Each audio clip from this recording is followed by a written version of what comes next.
Assalamualaikum warahmatullahi wabarakatuh. Perkenalkan, nama saya Muhammad Ginal Arodli Pratama. Saya dari kelas 11 IPA 3 atau MIPA 3 dengan nomor absen 22.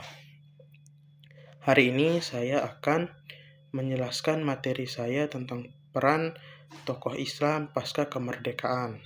Tokoh yang akan saya ambil adalah Buya Hamka atau yang bernama asli Profesor Dr. Haji Abdul Malik Amrullah atau yang bisa disebut Hamka. Kemudian ini adalah beberapa hal yang akan saya jelaskan, yaitu seperti biografi, kemudian kontribusi beliau, terus ada jejak karir beliau, kemudian ada pemikiran dari beliau, kemudian ada karya-karya yang telah beliau buat, dan juga penutup.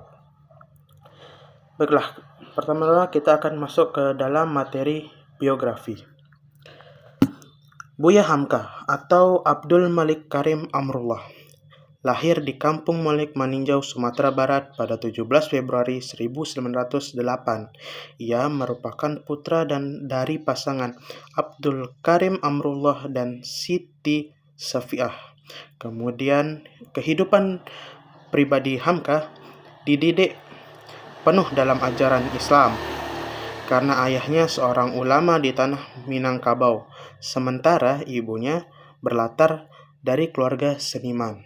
Selama tinggal di Padang, keseharian Hamka banyak mempelajari tentang ilmu Al-Quran sesuai adat Minang. Ketika remaja, sang ayah mendirikan lembaga pendidikan agama bernama Sumatra Tawalib. Di lembaga ini, dia mempelajari agama dan memperdalam bahasa Arabnya.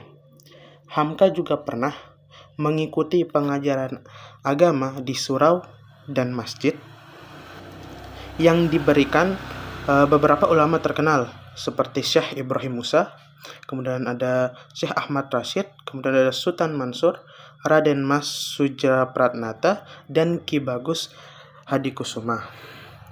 Kemudian saya akan menjelaskan peran Buya Hamka pasca kemerdekaan. Saat Perang Revolusi, Hamka turut berjuang mengusir penjajah.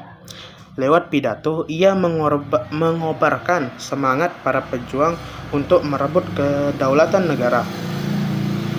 Dalam kisah perjuangannya, Hamka juga pernah ikut menantang kembali Belanda ke Indonesia dengan bergerilya di dalam hutan di Medan.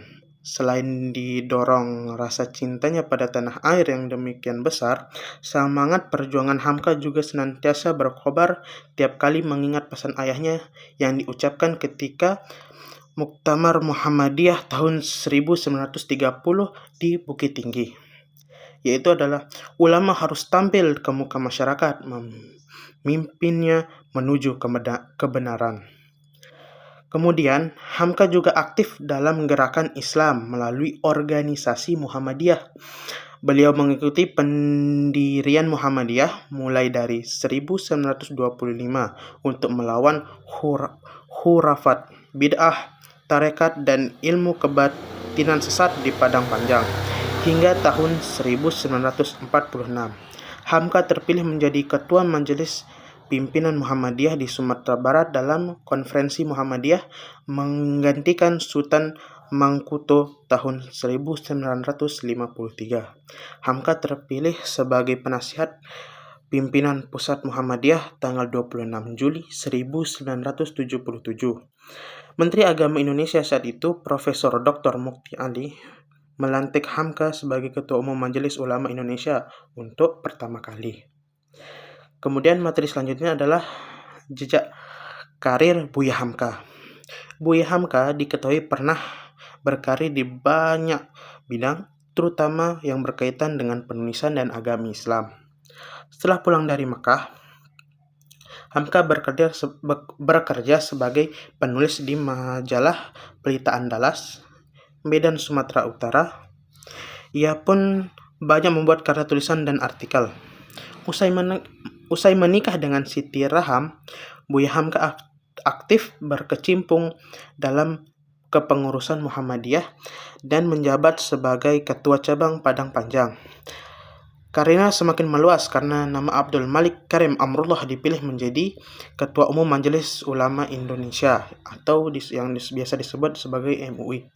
Pertama pada tahun 1975 dan menjabat selama 5 tahun.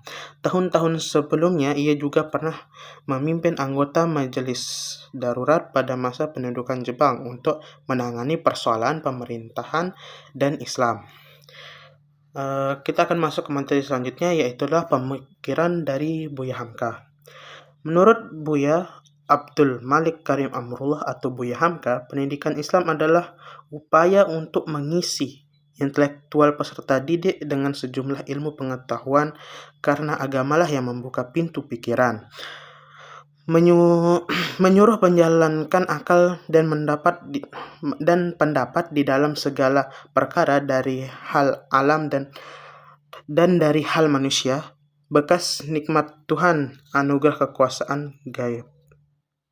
Pemikiran Buya Hamka yang selanjutnya adalah Hamka menegaskan bahwa inti dari kehidupan kerohanian ialah pendidikan tentang kesederhanaan hidup, yakni mengambil dari hidup hanya untuk sekedar yang perlu saja, dengan kata lain tidak bermewah-mewahan. Menurut Hamka, tasawuf bukanlah sebagai tujuan yang menyebabkan kejumudan dan kemunduran hidup, melainkan hanya difungsikan sebagai alat saja. Apabila memposisikan tasawuf sebagai alat, maka seorang sufi dapat memperoleh kebahagiaan baik di dunia maupun di akhirat.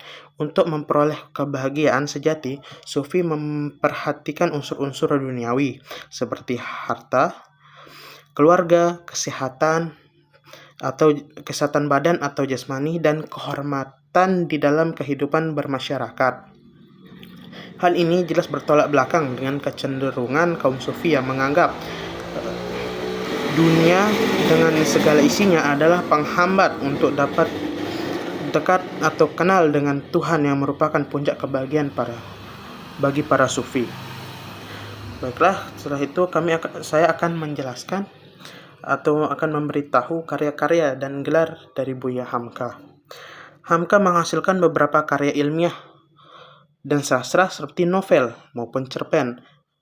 Karya ilmiah terbesar yang ditulis oleh Buya Hamka ialah Tafsir Al-Azhar yang memiliki 5 jilid.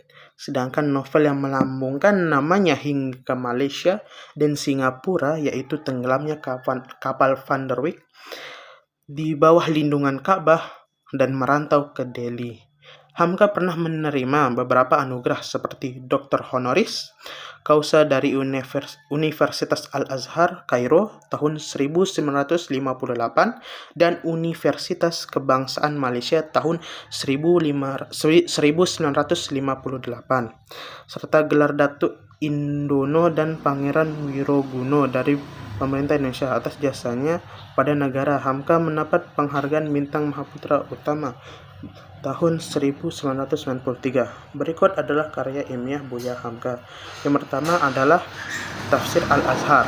Tafsir Al-Azhar adalah tulisan berasal dari ceramah atau kuliah subuh yang disampaikan oleh Hamka di Masjid Agung Al-Azhar sejak tahun 1509. Hamka menulis ini tiap-tiap pagi waktu subuh sejak akhir tahun 1958, namun sampai Januari 1964 belum juga tamat. Kemudian ada 3 karya novel Buya Hamka, yaitu yang disebut tadi, Tenggelamnya Kapal Van der Wijk. Novel ini mengisahkan persoalan adat yang berlaku di Minangkabau dan perbedaan latar belakang sosial yang menghalangi hubungan cinta pasang kasih hingga berakhir dengan kematian. Kemudian ada Di Bawah Lindungan Ka'bah. Novel ini menceritakan kisah antara Hamid dan Zaina yang sama-sama jatuh cinta tetapi terpisah mulai karena perbedaan latar belakang sosial. Kemudian ada Merantau ke Delhi. Merantau ke Delhi bertemakan persoalan adat Minang. Seorang laki-laki Minangkabau akan dipandang hina kalau menikah dengan perempuan yang bukan berasal dari Minangkabau. Kemudian penutup, kebesaran nama Hamka disematkan sebagai nama universitas, yaitu Universitas Hamka milik Muhammadiyah, dan masuk dalam daftar pahlawan nasional Indonesia. Buya Hamka meninggal dunia pada tanggal 27 Juli 1981, tepat di hari Jumat pada bulan Ramadan. Kemudian ini adalah di mana saya mendapatkan sumber informasi berikut, mulai dari Potemas, terus ada CNN Indonesia, ada juga dari Detik.com, terus ada juga dari UAC apa gitulah. Nah, dan itu adalah materi-materi yang telah saya sampaikan. Terima kasih telah memperhatikan dan mendengarkannya. Assalamualaikum warahmatullahi wabarakatuh.